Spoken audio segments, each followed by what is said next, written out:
Moff Gideon, you have something I want. You may think you have some idea what you are in possession of, but you do not. Soon, he will be back with me. He means more to me than you will ever know.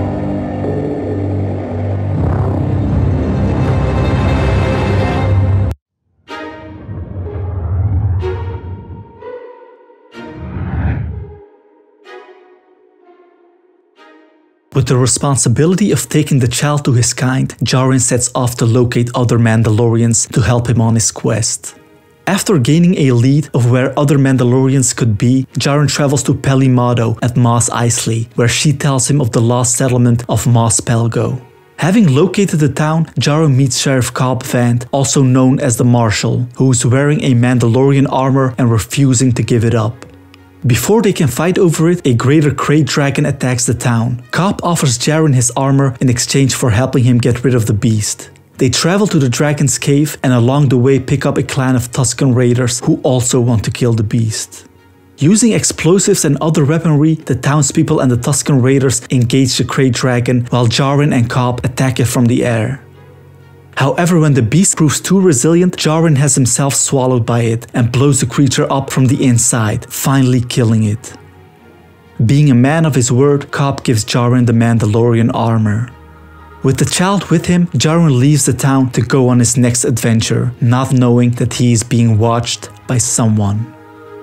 Heading back to Mos Eisley, Djarin and the child are ambushed by some raiders, but manage to repel them. When they arrive at the spaceport, Dr. Mandible, a local friend of Motto's, gives Djarin another lead, that there is a Mandalorian in the next star system. In exchange, he has to transport a female frog-like alien carrying a canister filled with eggs to the same system, where her husband is waiting to fertilize the eggs.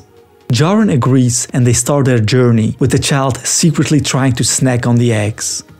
However, they are stopped by New Republic fighters and asked to identify. When the fighter pilots then suspect Djarin to have been involved at the prison outbreak of Botan 5, the Mandalorian makes a run for it, but ends up crashing in an icy cave on a nearby planet.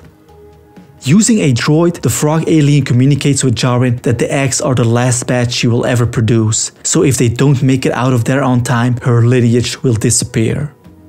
After making repairs on his ship, they soon realize that the cave is inhabited by large ice spiders, which start attacking and overwhelming them. Just when they are about to be overrun, the two fighters show up and kill the spiders, telling Djarin they are letting him go because he saved the life of the prison officer during the outbreak. Arriving on the moon Trask, the frog lady is united with her husband, while Djarin and the child hop onto a fishing boat in hopes of finding other Mandalorians. However, the Quarren fishermen instead plan to rob the Mandalorian and trap him in a cage. But before they can kill him, 3 other Mandalorians under the leadership of Bo-Katan show up and save him and the child. She reveals to him that he is a child of the Watch, a group of Mandalorian purists that separated from Mandalore, and that she is the last of her line and plans to forcefully take back her planet Mandalore. She asks for Djarin's help in robbing an Imperial weapons freighter in exchange for taking the child to the Jedi. Djarin agrees, and after leaving the child with the frog couple, departs for the other Mandalorians, who call themselves the Night Owls. Together with Djarin, the Night Owls take out the stormtroopers and commandeer the freighter. Bo-Katan asks the Imperial captain where the Darksaber is, but after having spoken to Moff Gideon earlier, the captain replies that she knows where it is and commits suicide. With Djarin having fulfilled his part of the deal, Bo-Katan tells him to go to Calodan, on the planet Corvus, where he will find the Jedi Ahsoka Tano. With his ship still not fully repaired, Djarin decides to revisit Nevarro, the planet he left Karga and Dune behind, before heading out to Corvus. After arriving on the planet, he is met with Karga and Dune, who are now respectively the magistrate and marshal of the city. They offer Djarin to repair his ship and then ask him to help them eliminate the last remaining Imperial base on the planet, so they can become a fully free trading zone. Together with Karga, Dune and a Mythrol, Djarin infiltrates the base. Via a transmission, they find out that the base is in fact a science lab, conducting experiments in which the child's blood, with a very high midichlorian count, is given to test subjects by Dr. Pershing on orders from Moff Gideon. Realizing that Moff Gideon is still alive, Jaren goes back to protect the child and his ship, while Karga, Dune, and the Mythrol blow up the Imperial base and escape the facility. They are then pursued by TIE fighters, but together with Jaren's help, eliminate them. With his ship repaired, Jaren leaves Navarro, but is unaware that one of the repairmen has planted a locator beacon on his ship so that Moff Gideon can follow him. Finally arriving on Corvus, Jaren continues his search for the Jedi Ahsoka Tano. When he enters the city of Calodan, the local magistrate Morgan Elsbeth and her right-hand man Lang ask the Mandalorian to hunt down the Jedi, who has been attacking the magistrate and her harsh rule of the townspeople. Jaren agrees, only so they can point him in the right direction, and sets out to find the Jedi, with success. After a brief fight, Jaren tells Tano that Bo-Katan sent him, and he was tasked with taking the child to the Jedi. After telepathically communicating with the child, Tano reveals to Jaren that the child's name is Grogu and that he lived in the Jedi Temple on Coruscant, but was put in hiding after the Jedi fell. She also tells him that Grogu was trained by several Jedi Masters and that she will try to continue his training. The following day, Tano tries to train Grogu, but he's unwilling to use his powers. Tano explains that Grogu was forced to hide his powers and is afraid to use them, and that maybe it is better to abandon his training than to train the youngling, who is full of fear, because he may slip to the dark side through that fear.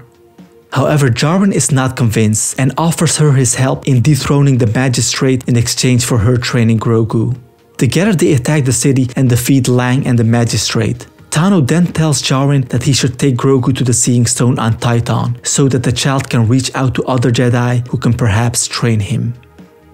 Following Tano's advice, Jaren takes Grogu to the Seeing Stone. Just when Grogu interacts with the stone by generating a force field around the structure, Jaren is shot at by Boba Fett. Together with Shant, who he saved after she was left for dead, Fett had been tracking Jaren since Mos Eisley. Fett tells Jaren that he wants his armor back, the one he got from Cobb on Tatooine, but Jaren refuses to give it to him since he isn't an oath-swearing Mandalorian. Fett proposes to protect Grogu, who has a significant bounty on his head in exchange for the Beskar armor, when stormtroopers arrive and a battle ensues. Together with Shant and Fett, who now has taken back his armor, Jaren fights off the stormtroopers. But before they can celebrate, an orbiting Imperial cruiser blows up Jaren's ship and a squadron of Dark Troopers take Grogu with them to Moff Gideon's cruiser. With Grogu kidnapped, Jaren, Fett and Shant go to Navarro and ask Dune for help in locating Mix Mayfield, a prisoner of the New Republic, who can locate Gideon's cruiser. After showing an imprisoned Grogu the Darksaber, Moff Gideon contacts Dr. Pershing and lets him know that they have the donor for their experiments. Together with Fett, Shant and Dune, Jaren locates the ex-Imperial Mayfeld in a Republic prison and asks him to locate Gideon's cruiser. Happy to be out of the prison, even if temporary, Mayfeld tells them to take him to an Imperial refinery on the planet Morak, where he can access a computer terminal to locate the cruiser. Once on Morak, Mayfeld and Jaren infiltrate the refinery, while the rest prepares for their extraction. Inside the refinery, Jaren decides to access the terminal, but after retrieving Gideon's location, is stopped by an officer named Valen Haz, who demands to know his identity. Mayfeld quickly steps in and, using his Imperial knowledge, saves Jaren. Haz then wants to sit down with them, and he and Mayfeld talk about a past battle in which Mayfeld's entire division was killed. Haz tells him that the sacrifices were necessary and that they are planning an even grander attack on the New Republic. Insulted by Haz's words, Mayfeld shoots him down, causing a firefight between them and all the Imperials in the refinery. Shooting their way to Fett's ship, the Slave One, Mayfeld and Jaren escape the refinery, with Mayfeld blowing the facility up from the sky. Grateful for his help, Jaren and Dune decide to free Mayfeld. Initiating their plan to retake Grogu, Jaren and the rest on board the Slave One attack Dr. Pershing's shuttle and retrieve the Doctor. For the second step in their plan, they go to the Night Owls and ask their help. Seeing it as an opportunity to reclaim the Darksaber and take Gideon's cruiser for her own agenda of retaking Mandalore, Bo-Katan pledges her support to Jaren's cause. Using Dr. Pershing's shuttle, they sent out a distress signal to the cruiser, forcing the cruiser to open its shuttle bay and allowing them to enter.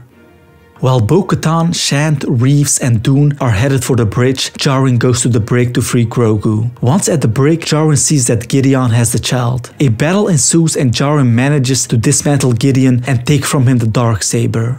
Together with a captured Gideon and Grogu, Djarin makes it to the bridge and his allies there. But they then find out that the Dark Troopers are heading for them. However, before the troopers can knock down the doors, they are cut down by a Jedi. After opening the doors, the Jedi reveals himself to be Luke Skywalker, who has come to take Grogu with him for training.